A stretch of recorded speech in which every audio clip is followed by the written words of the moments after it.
Price the lord. ದೇವರ ನಾಮಕ್ಕೆ ಸ್ತೋತ್ರವಾಗಲಿ. ಈ ದಿನ ಮುಂಜಾನೆ ನಿಮ್ಮನ್ನು ಕಾಣೋದಕ್ಕೆ ನಾನು ತುಂಬಾ ಸಂತೋಷ ಪಡ್ತೇನೆ. ಈ ದಿನವೂ ಸಹ ಅನ್ನೋದಿನದ ದೇವರ ವಾಕ್ಯವನ್ನು ನಾವು ತೆಕ್ಕೊಂಡು ನಾವು ಓದಿಕೊಳ್ಳೋಣ. ಸತ್ಯವೇದವನ್ನು ತೆಗೆದು 1 ಕೊರಿಂಥದವರಿಗೆ ಬರೆದ ಪತ್ರಿಕೆ ಅದರ 6ನೇ ಅಧ್ಯಾಯ 1ನೇ ವಚನದಿಂದ 5ನೇ ವಚನದವರೆಗೂ ನನ್ನ ಜೊತೆ ಸೇರಿ ನೀವು ಸಹ ಓದಬೇಕೆಂದು ಕೇಳಿಕೊಳ್ತೇನೆ. ನಿಮ್ಮಲ್ಲಿ ಒಬ್ಬನಿಗೆ ಮತ್ತೊಬ್ಬನ ಮೇಲೆ ವ್ಯಾಜ್ಯವಿದ್ದರೆ ನ್ಯಾಯ ವಿಚಾರಣೆಗೆ ದೇವಜನರ ಮುಂದೆ ಹೋಗುವುದು ಅನ್ಯ ಜನರ ಮುಂದೆ ಹೋಗುವುದಕ್ಕೆ ಅವನಿಗೆ ಧೈರ್ಯ ಉಂಟು. ದೇವಜನರು ಲೋಕಕ್ಕೆ ತೀರ್ಪು ಮಾಡುವರೆಂಬುದು ನಿಮಗೆ ತಿಳಿಯದು. ಲೋಕವು ನಿಮ್ಮಿಂದ ತೀರ್ಪನ್ನು ಹೊಂದಬೇಕಾಗಿರುವಲ್ಲಿ ಅಲ್ಪ ಸಂಗತಿಗಳನ್ನು ಕುರಿತು ತೀರ್ಪು ಮಾಡುವುದಕ್ಕೆ ಅಯೋಗ್ಯರಾಗಿದ್ದೀರೋ. ನಾವು ದೇವದೂತರಿಗೂ ತೀರ್ಪು ಮಾಡುವರೆಂಬುದು ನಿಮಗೆ ತಿಳಿಯದು. ಐಹಿಕ ಜೀವದ ಕಾರ್ಯಗಳನ್ನು ಕುರಿತು ನಾವು ತೀರ್ಪು ಮಾಡುವುದು ದೊಡ್ಡದು. ಐಹಿಕ ಜೀವ ಸಂಬಂಧದಲ್ಲಿ ನಿರ್ಣಯಿಸತಕ್ಕ ಕಾರ್ಯಗಳು ನಿಮ್ಮಲ್ಲಿದ್ದರೆ ತೀರ್ಪು ಮಾಡುವುದಕ್ಕೆ ಸಭೆಗಳಲ್ಲಿ ಗಣನೆಗೆ ಬರದಿರುವ ಕುಳಿತುಕೊಳ್ಳುವಿರೋ. ನಿಮ್ಮಲ್ಲಿ ನಾಚಿಕೆ ಹುಟ್ಟಿಸುವುದಕ್ಕೆ ಇದನ್ನು ಹೇಳುತ್ತೇನೆ.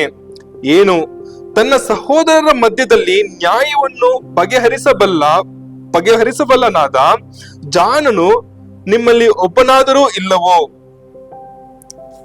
ದೇವರು ಈ ಒಂದು ವಾಕ್ಯದಿಂದ ನಮ್ಮೊಟ್ಟಿಗೆ ಏನು ಮಾತನಾಡ್ತಿದ್ದಾರೆ, ನಾವು 1 ನಿಮಿಷ ಕಾಲ ನಮ್ಮನ್ನೇ ನಾವು ಪರೀಕ್ಷಿಸಿಕೊಂಡು ನಾವು ಪ್ರಾರ್ಥನೆ ಮಾಡಿಕೊಳ್ಳೋಣ. ಅಪ್ಪ ಪರಿಶುದ್ಧನು ಪ್ರೀತಿ ಸ್ವರೂಪನ ತಂದೆ ದೇವರ ರಾಜ್ಯ, ಈ ಒಂದು ಬೆಳಗ್ಗೆ ಸಮಯಕ್ಕಾಗಿ ನಿಮ್ಗೆ ಸ್ತೋತ್ರ ಮಾಡ್ತೇನೆ ರಾಜ್ಯ ಕರ್ತನೆ.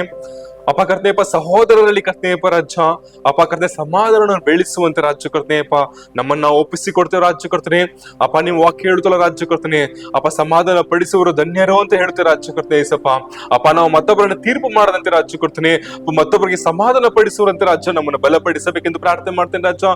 ಅಪ್ಪ ಈ ದಿನದ ರಾಜ್ಯ ಕರ್ತನೆ ಏಸಪ್ಪ, ಅಪ್ಪ ಕರ್ತನೆ ಒಬ್ಬೊಬ್ಬರನ್ನು ಕರ್ತನೆಯಪ್ಪ ನಿಮ್ಮ ಸನ್ನಿಧಿಗೆ ಒಪ್ಪಿಸಿಕೊಡ್ತೇನೆ, ಕುಟುಂಬಗಳನ್ನ ನಿಮ್ಮ ಸನ್ನಿಧಿಗೆ ಒಪ್ಪಿಸಿಕೊಡ್ತೇನೆ ರಾಜ್ಯ. ಅಪ್ಪ ಕುಟುಂಬಗಳಲ್ಲಿ ಕರ್ತನೆ ರಾಜ್ಯ, ಅಪ್ಪ ಸಮಾಧಾನ ಕೆಡಿಸುವ ಆತ್ಮನು ಕರ್ತನೆ ರಾಜ್ಯ, ಅಪ್ಪ ಅದನ್ನ ನೀಗಿಸಬೇಕೆಂದು ಪ್ರಾರ್ಥನೆ ಮಾಡ್ತೇನೆ ರಾಜ್ಯ ಕೊಡ್ತೇನೆ. ಒಬ್ಬರಿಗೊಬ್ಬರು ಕರ್ತನೆ ಸಮಾಧಾನ ಕೂರುವಂತೆ ರಾಜ್ಯ ಕೊಡ್ತೇನೆ. ಅಪ್ಪ ನಾವು ಅವ್ರ ಬಾಯನ್ನು ಬಲಪಡಿಸಬೇಕೆಂದು ಪ್ರಾರ್ಥನೆ ಮಾಡ್ತೇನೆ ರಾಜ್ಯ ಕೊಡ್ತೇನೆ ಏಸಪ್ಪ. ಅಪ್ಪ ಕರ್ತನೆ ಪ್ರಜ ತಂದೆ ತಾಯಿಗಳಲ್ಲಿ ಕರ್ತನೆ ರಾಜ್ಯ, ಅಪ್ಪ ತಂದೆ ಮಕ್ಕಳ ರಾಜ್ಯ ಕೊಡ್ತೇನೆ, ತಾಯಿ ಮಕ್ಕಳ ರಾಜ್ಯ ಕೊಡ್ತೇನೆ ಏಸಪ್ಪ. ಅಪ್ಪ ಕರ್ತನೆ ಗಂಡ ಹೆಂಡತಿ ರಾಜ್ಯ ಕೊಡ್ತೇನೆ ಏಸಪ್ಪ. ಅಪ್ಪ ಅತ್ತೆ ಸೊಸೆ ರಾಜ್ಯ ಕೊಡ್ತೇನೆ ಏಸಪ್ಪ. ಅಪ್ಪ ಕರ್ತನೆಯಪ್ಪ ನಿನ್ನ ಕರ್ತನೆ ಸಮಾಧಾನ ದಯಪಾಲಿಸಬೇಕೆಂದು ಪ್ರಾರ್ಥನೆ ಮಾಡ್ತೇನೆ ರಾಜ್ಯ ಕೊಡ್ತೇನೆ. ಅಪ್ಪ ಚಿಕ್ಕ ಚಿಕ್ಕ ವಿಷಯಕ್ಕೆ ರಾಜ್ಯ ಕೊಡ್ತೇನೆ, ಸಮಾಧಾನ ಕೆಡಿಸುವ ಕರ್ತನೆ ಮಾತುಗಳನ್ನು ಕರ್ತನೆ ರಾಜ್ಯ ನಮ್ಮಿಂದ ತೆಗೆದಾಕಬೇಕೆಂದು ಪ್ರಾರ್ಥನೆ ಮಾಡ್ತೇನೆ ರಾಜ್ಯ ಕೊಡ್ತೇನೆ ಏಸಪ್ಪ. ಇದನ್ನು ನೋಡುವ ಒಬ್ಬೊಬ್ಬರನ್ನು ಕರ್ತನೆ ರಾಜ್ಯ ನಿನ್ನ ಬಲಪಡಿಸಬೇಕೆಂದು ಪ್ರಾರ್ಥನೆ ಮಾಡ್ತೇನೆ. ಅಂತ ಕರ್ತನೆಯಪ್ಪ ಯಾವ್ದಾದ್ರೂ ಕರ್ತನೆಯಪ್ಪ ಅಸಮಾಧಾನ ಕರ್ತನೆ ಇದ್ರೆ ರಾಜ್ಯ ಕೊಡ್ತೇನೆ ಅಪ್ಪ, ಕುಟುಂಬಗಳಲ್ಲಿ ಕರ್ತನೆ ಮುಟ್ಟಬೇಕೆಂದು ಪ್ರಾರ್ಥನೆ ಮಾಡ್ತೇನೆ. ಅಪ್ಪ ನಿನ್ನ ಸಮಾಧಾನ ದಯಪಾಲಿಸಬೇಕೆಂದು ಪ್ರಾರ್ಥನೆ ಮಾಡ್ತೇನೆ ರಾಜ್ಯ. ಈ ದಿನದ ಕರ್ತನೆ ರಾಜ್ಯ ಒಂದು ಬಿಡುಗಡೆ ಕಾಣುವಂತೆ ರಾಜ್ಯ ಕೊಡ್ತೇನೆ. ಅಪ್ಪ ನೀನು ಅವರಲ್ಲಿ ಕಾರ್ಯ ಮಾಡಬೇಕೆಂದು ಪ್ರಾರ್ಥನೆ ಮಾಡ್ತೇನೆ. ಅಪ್ಪ ಸಮಾಧಾನ ದಾಯಕೊಂಡ ರಾಜ್ಯ ಕುಟುಂಬಗಳಲ್ಲಿ ಸಮಾಧಾನದಲ್ಲಿ ಕರ್ತನೆಯಪ್ಪ ತುಂಬಿಸಬೇಕೆಂದು ಪ್ರಾರ್ಥನೆ ಮಾಡ್ತೇನೆ. ಅಪ್ಪ ಕುಟುಂಬವು ಕರ್ತನೆ ರಾಜ್ಯ ಒಂದು ಪರಲೋಕದಂತೆ ರಾಜ್ಯ ಕೊಡ್ತೇನೆ. ಅಪ್ಪ ನಾವು ದೇವದೂತರಂತೆ ರಾಜ್ಯ ಕೊಡ್ತೇನೆ. ಅಪ್ಪ ನಿಮ್ಮನ್ನು ಆರಾಧಿಸುವಂತೆ ರಾಜ್ಯ ಕೊಡ್ತೇನೆ. ಆ ಒಂದು ಕುಟುಂಬ ರಾಜ್ಯ ಪರಲೋಕವಂತೆ ಮಾರ್ಪಡಿಸಬೇಕೆಂದು ಪ್ರಾರ್ಥನೆ ಮಾಡ್ತೇನೆ ರಾಜ್ಯ ಕೊಡ್ತೇನೆ. ಅಪ್ಪ ನೀನು ಹಾಗೆ ಮಾಡಿ ಸ್ತೋತ್ರ ಮಾಡ್ತೇನೆ. ಕೇಳುತ್ತಿರುವ ನೋಡ್ತಿರುವ ಒಬ್ಬೊಬ್ಬರನ್ನು ಆಶೀರ್ವದಿಸು ಅಪ್ಪ. ಇದನ್ನು ಕರ್ತನೆ ಪರ ನೋಡ್ತಿರೋ ಕರ್ತನೆ ರಾಜ್ಯ, ಅಪ್ಪ ನಮ್ಮ ಆಲೋಚನೆಗಳ ಕರ್ತನೆಯಪ್ಪ ಅದು ನಿಮ್ಮ ಚಿತ್ತವಾಗಿದೆ ಕರ್ತನೆ ರಾಜ್ಯ. ಅಪ್ಪ ಇದನ್ನು ನೋಡಿದ ಕೇಳಿದ ಒಂದೊಂದು ಆತ್ಮಗಳನ್ನು ನೀನು ಬಲಪಡಿಸಬೇಕೆಂದು ಪ್ರಾರ್ಥನೆ ಮಾಡ್ತೇನೆ. ಪ್ರಾರ್ಥನೆಗಳಿಗೆ ಸ್ತೋತ್ರ ಮಾಡ್ತೇನೆ. ಯೇಸು ನಾಮದಲ್ಲಿ ಪ್ರಾರ್ಥನೆ, ಜೀವನ ತಂದೆಯೇ, ಆಮೇನ್. ದೇವರು ನಿಮ್ಮನ್ನು ಆಶೀರ್ವದಿಸಲಿ. ಇದನ್ನು ನೋಡಿ ಮತ್ತೊಬ್ಬರು ಸಹ ಕಳಿಸಿಕೊಡಿ. ದೇವರು ನಿಮ್ಮನ್ನು ಅತಿ ಹೆಚ್ಚಾಗಿ ಆಶೀರ್ವದಿಸ್ತಾರೆ. ಆಮೇನ್.